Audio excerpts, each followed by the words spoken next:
ዛሬ ማታ እነዚህን 6 ዕቃዎች ውጭ ማሳደር የለብህም። ብዙዎቻችን ሳናውቅ በቤታችን ደጃፍ ላይ የምናስቀምጣቸው ተራ ዕቃዎች ለካ ለክፉ መናፍስት ግብዣ እየጠሩ ነው።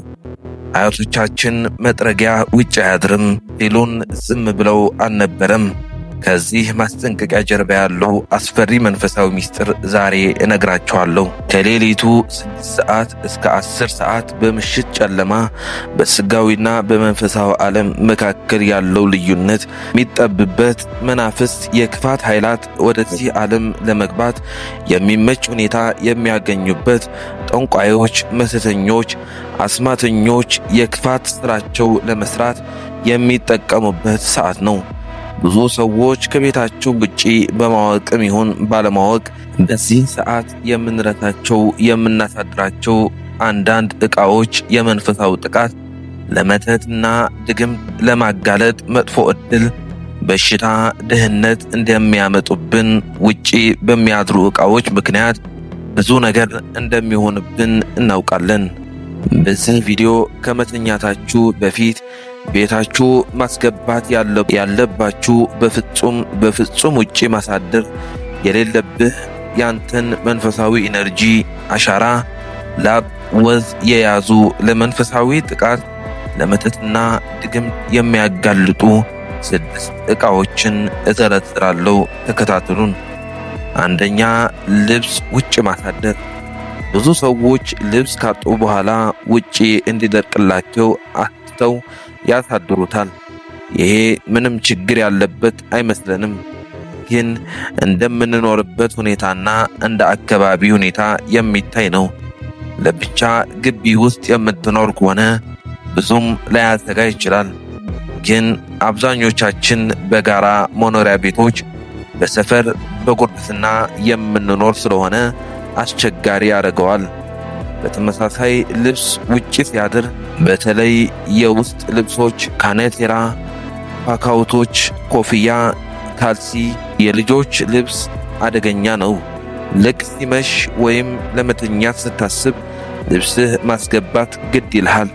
አለዚያ ለመናፍስትና ለመተት ጥቃት ያጋልጣል። ከመሸ የሚዘዋወሩ መናፍስት ሊሆኑ ይችላሉ፣ ወይም መተት ሊያደርግብህ ያሰበው ሰው ልብስህን ካገኙ አንተን ለማጥቃት ቀላል ይሆንላቸዋል። እድልህ እንዲወሰድ እንዳትሻሻል ተብረህና ደህይተህ ማየት ደስታቸው የሆኑ ሰዎች ስላሉ መንገድ አትክፈትላቸው። ልብስህ ውጭ አድሮ ከሆነ መልሰህ ከማስገባትና ከመልበስህ በፊት ልብሱ ላይ ጨው በትን ወይንም ድጋሚ ውሃ ውስጥ አስገብተህ ጨው አድርገህ በጥብጠህ ጠበል አድርገህ ጸልየህ አስገባው። የተደረገ መተት ይሁን መጥፎ መንፈስ አጥፎበት ከሆነ ኃይሉን ያጠፋዋል። ሁለተኛ፣ መጥረጊያ መጥፎ መንፈስን በመሳብ በመጥረግ የታወቀ ነው። መጥረጊያ ካለው ከተሰራበት ዓላማ ሲታይ ቆሻሻን የሚሰበስብ ሲሆን በኤነርጂ አይን ሲታይ ደግሞ የቤት ኃይል፣ የቤት ክፉ የተከማቸ መንፈስ ጠርጎ ቤትን የሚያጠዳ ተምሳሌት ነው። መናፍስት ወይም የኔጌቲቭ ኢነርጂ በጨለማ ኃይላቸው ይበረታል። እናም ቤቱ የተጠረገበት መጥረጊያ ማለት የቤቱ መልካም ኢነርጂ በረከት የያዘ ነው። እናም ውጭ ሲያድር ዘዋሪ መናፍስት ወይም መተተኛም ይሄን መጥረጊያ ካገኙት እድልህን፣ እጣፈንታህን፣ ገንዘብህን፣ ጤናን ለመሰብሰብ ይጠቀሙበታል። ጠንቋዮችም ሰላቢዎችም በመጥረጊያ ላይ ሆነው እየበረሩ የሰውን ሀብትና እድል ይሰልባሉ ሲባል ሰምታችሁ ይሆናል። መጥረጊያ ውጪ ማሳደር ለክፉ መናፍስት፣ ለጠንቋዮች መጥረጊያውን እንዲጠናወቱት መጋበዝ ይሆናል። በብዙ ሀገሮች ከመሸ ቤት እንዳትጠርግና ቆሻሻውን ከቤት ውጪ እንዳታወጣ ይመከራል። ከመሸ ቤትም መጥረግም ሀብትን፣ እድልን ይዞብህ ይሄዳል። ሕማምና አለመግባባትም ቤተሰቡ ላይ ያመጣል ይላሉ። ጥንታዊ የኤነርጂ ሳይንስ የሆነው ፌንጊሹ እንደሚለው መጥረጊያን ጨምሮ የቤት ዕቃዎችን በሚገባው ቦታ ማስቀመጥ መልካም እድልን፣ ገንዘብን እንደሚስብ ያስተምራል። ፌንግሹም እንደሚለው መጥረጊያን በቁም ማስቀመጥ የለብህም። መጥረጊያ ሁሌም ተጋድሞ ነው መቀመጥ ያለበት ይላል። በቁም ከተቀመጠ ቤተሰቡ ላይ አለመግባባትና ጠብ እንዲመጣ ያደርጋል። መጥረጊያን እንግዳ ወይም የውጭ ሰው ማየት የለበትም ይላሉ። ካየው መልካም እድልህን ይገድባል፣ እድልና ገንዘብን ይወስዳል ይላሉ። መጥረጊያ ወደ ቤት መግቢያ በርህ አጠገብ መቀመጥም የለበትም። አለዚያ መልካም እድል ወደ ቤት እንዳይገባ ገድቦ ይዝብሃል። መጥረጊያ በስነ ስርዓት ማስቀመጫ ቦታ ሊኖረው ይገባል፣ ወይም ከበር ጀርባ ተደብቆ መቀመጥ አለበት። ኪችንና መኝታ ቤት የጸሎት ክፍል ካለ እዛ ውስጥም መቀመጥ የለበትም ይላሉ። ውጪ ባደረ መጥረጊያ በነጋታው ቤትን ደግመህ መጥረግ የለብህም። ውጪ አድሮ መልሰህ ለመጠቀም ከፈለግ አሁንም ያንን መጥረጊያ ጨው ብትበትንበት የተደረገ ነገር ካለ መጥፎ ኢነርጂን ወደ ቤትህ እንዳትገባ ያረግሰዋል። በአንዳንድ ሀገሮች ክፉ መንፈስ ወደ ቤት እንዳይገባ በማለት መጥረጊያ በር ላይና መስኮት ላይ ያንጠለጥሉታል። በር ላይ የሚንጠለጠል መጥረጊያ ግን ወደ ቤት ፈጽሞ አይገባም። ሶስተኛ፣ የትኛውንም የምንለብሰው ነገር ኢነርጂን የመሸከም ኃይል አለው። ከዚህ ውስጥ ጫማ ግን ከፍተኛ ነው። ጫማ በኢነርጂ እይታ የእንቅስቃሴ፣ የጉዞ፣ የለውጥ፣ የመንፈሳዊ ኢነርጂ ተምሳሌት ነው። ብዙዎቻችን ከቤት ውጪ ጫማዎቻችንና ስሊፐር በራፍ ላይ እናሳድራለን። ታዲያ መናፍስት ክፉ ሊሰሩ ያሰቡ ጠላቶች መተተኞች ጫማህን በራፍ ላይ ካገኙት ማለት ያንተን ወዝህን፣ አሻራህን፣ ኢነርጂን አገኙ ማለት ነው። እነዚህ ሰዎች ያሰቡትን ለማድረግ፣ እድሌን ለመስበር፣ እንዳትሻሻል ለማድረግ፣ ክፉ ለማድረግ፣ ሕይወትህን ለማበላሸት በቀላሉ በር ይከፈትላቸዋል። ጫማህን በራፍ ላይ ማሳደር በሌሊት የሚካሄደው መጥፎ ኢነርጂና የመናፍስት ቃት ይዞ ስለሚያስቀር ጠዋት ላይ ያን ጫማ መልሰህ ስታደርግ ለመጥፎ ኢነርጂ ትዳረጋለህ። ይሄም በኑሮህ፣ በገንዘብህ፣ በጤና ላይ ችግር ያመጣል። በአንዳንድ ጤናዊ ባህሎች ጫማን ክፉ መንፈስ እንደሚያጠቃው ስለሚታወቅ ክፉ መንፈስን ለማባረር ጫማቸው ላይ ብረት ያሰሩበት ነበር። እንደ አሜሪካና እንግሊዝ ባሉ ሀገሮች አሮጌ ጫማዎችን ለክፉ መናፍስት እንደ ገብር ቤተሰቡን እንዳያሸብሩ ብለው ከቤቱ ወለል ስር የመቅበር፣ ኮርኒስ ላይ፣ ጭስ ማውጫ ላይ የማስቀመጥ የድሮ ባህል ነበራቸው። በመጽሐፈ ሩት ምዕራፍ 4 ላይ በጥንት ጊዜም ማንም ቢሸጥ ቢለውጥም ነገሩን ለማጽናት ሰው ጫማውን እንዲያልቅ ለባልንጀራው እንዲሰጠው በእስራኤል ዘንድ ልማድ ለጫማ ያለው ክብር ያሳያል።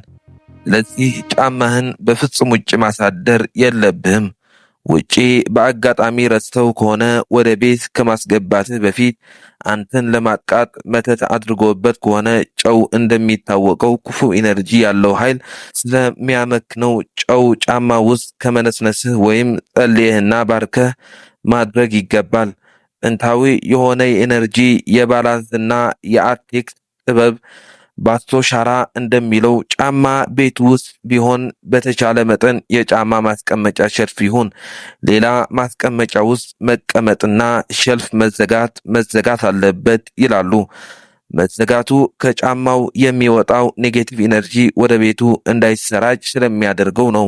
ባስቶ ሻትራም እንደሚለው ጫማን ሁሌም ለማከማቸትና ከማስቀመጥ በፊት በደንብ አጽድቶ ጨው በሸልፉ ውስጥም እንዲሁም ጫማዎቹ በመነስነስ ማስቀመጥ ኔጌቲቭ ኢነርጂን ለማራቅ እንደሚጠቅም ይመከራል።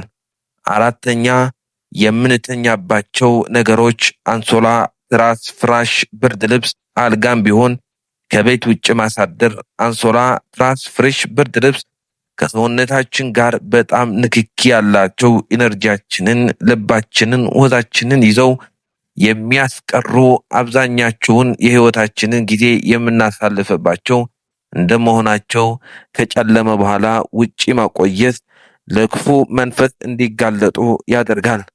በጥንቃቄ መያዝ እና የግል መገልገያ ብቻ መሆን ያለባቸው ናቸው። ከጨለመ በኋላ ውጪ ቆይተው ወይም አድረው ወደ ቤት ሲገቡ ክፉ ኢነርጂ በመሰብሰብ ቅጀት፣ ጭንቀት፣ አለመረጋጋት፣ መጥፎ ዕድልን ያመጣሉ። አምስተኛ እንደ ቢላና መቀስ፣ ምላጭ፣ መርፌ ያሉ ስለታማ ነገሮች በኢነርጂ በተፈጥሯቸው የኢነርጂ ፍሰት የመቆጣጠር ኃይል ያላቸው በመንፈሳዊ ዓለም ምሳሌያቸው ሲታይ የጥሩም የመጥፎ ነገር ምሳሌ ነው። እንዳጠቃቀሙ መጥፎም ጥሩም የሚሰራባቸው ናቸው። በተለያዩ ሀገሮች ከመናፍስት ጥቃት ለመከላከልና ቅዠትና እንቅልፍ ማጣት እንዳያስቸግራቸው ቢላ ሕፃናትና የወለደች አራስ ራስ ስር ያደርጉላቸዋል። ቢላዋ ክፉ ነገር ለመሳብም ለመከላከልም ይጠቀሙበታል። ጠንቋዮችና መተተኞች ቢላዋን ስለታማ ነገሮችን መናፍስትን ለመጥራት በሚያደርጉት ስነስርዓት ላይ ይጠቀሙበታል። በምሽት የሚዘዋውሩ መናፍስት ስለታማ ነገሮች ይስባቸዋል። እንደዚህ አይነት ስለታማ ነገሮች ውጭ ማሳደር ለመንፈሳዊ ጥቃት የሚያጋልጥ ነው። ክፉ ለማድረግ መተት ለመስራት ያሰበ ሰው ያደረገው ይሆናል። ጥንታዊ ኢነርጂ ሳይንስ የሆነው ፌንጊሹም እንደሚያዘው ስለታማ ነገሮችን ማስቀመጫ ውስጥ ካልተቀመጡ ተጋልጠው የሚቀመጡ ከሆነ ሰላምን የሚያስቱ ጠብና ጭንቀትን የሚስቡ ስለሚሆን ሁሌም ካቢኔት ውስጥ መቀመጥ አለባቸው ይላል። ቢላዎቹ ስላቸው ወደ ሰው አቅጣጫ ተደርጎ መቀመጥ የለባቸውም። ወደ ግድግዳ አቅጣጫ ተደርገው ነው መቀመጥ ያለባቸው። ስድስተኛ የግል መጠቀሚያ የሆኑ ዕቃዎች ለምሳሌ ጥፍር መቁረጫ፣ የፀጉር ማበጠሪያ፣ ምላጭ ወይንም ቆሻሻ መጣያ፣ ቅርጫት ውስጥ የሚጣሉ ነገሮች የግለሰብ ኤነርጂና አሻራ የሚይዙ ነገሮች ለምሳሌ ሙጢት፣ ጥፍር፣ ፀጉር ደግሞ የነካው ነገር የመሳሰሉ ከሰውነታችን ጋር የሚነካኩ ነገሮች ያንተ አካል ናቸው ማለት ነው። በከፍተኛ ሁኔታ የእኛን ኢነርጂ የሚይዙ ናቸው። እነዚህ ነገሮች ውጪ አሳድረህ ጠላቶችህ፣ መተተኞች፣ መጥፎ ሰዎች ወይም ክፉ መናፍስ እነዚህን ከሰውነት የተገኙ ነገሮች ከገኙ ቀጥታ ክፉ ለማድረግ እድልህን ለማበላሸት በቀላሉ ያስችላቸዋል። ጠንቋዮች እንኳን ባያገኙት ወደዚህ ዳይሜንሽን መግባት የሚፈልጉ የሚያዋልሉ ብዙ አይነት መናፍስ ስላሉ እነዚህ ነገሮች ላይ የቀረው ያንተ የህይወት ኃይል ይጠራቸዋል። እንደዚህ አይነት ነገሮች ለጥቃት በክፉ መናፍስትና በመተተኞች እንዳይገባና ለክፉ እንዳያጋልጥህ ለማድረግ ያለብህ አፈር ውስጥ መቅበር ወይም ማቃጠል ነው እያልኩ እሰናበታለሁ። ሰላም፣ ደህና ሁኑ።